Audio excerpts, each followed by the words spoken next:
La delegació del Govern central a Catalunya està aquests dies demanant explicacions als ajuntaments garrotxins sobre per què no tenen penjada la bandera espanyola a la seva façana.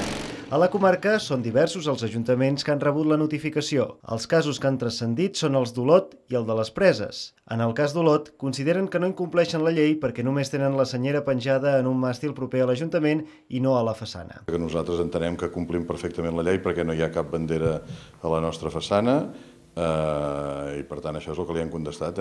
La secretària ha donat fe i ja està. I una vegada més constatar que ens estem embolicant amb qüestions que només fan que perjudicar la convivència. Aquestes notificacions de l'Estat han arribat als ajuntaments després que ciutadans anònims hagin denunciat aquesta situació. Segons l'alcalde d'Olot, que hi hagi la bandera espanyola a la façana de l'Ajuntament no és una voluntat majoritària de la ciutadania. No hi ha un sentiment majoritari a la nostra ciutat de que vulguin que tinguem la bandera espanyola penjada aquí. Al contrari, si hi hagués algun sentiment majoritari seria perquè voldria la gent que hi hagués la bandera d'Olot i la bandera catalana.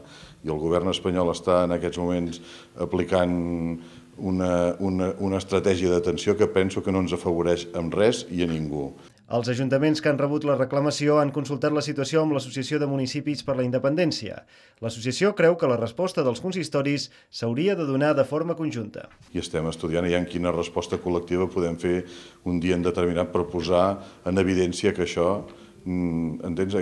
Aquestes persones que ara ens diuen això són els que després s'omplen la boca de dir defenseu la llengua i el que hauria de fer és crear llocs de treball. I ells ens volen fer perdre el temps fent coses que no tenen, entenc jo, cap altra finalitat que no sigui una finalitat ideològica partidista i crec que absolutament poc lligada en els valors del territori. Que hi hagi la bandera espanyola a l'Ajuntament de les Preses, a l'Ajuntament d'Olot, això no afavoreix per res a ningú.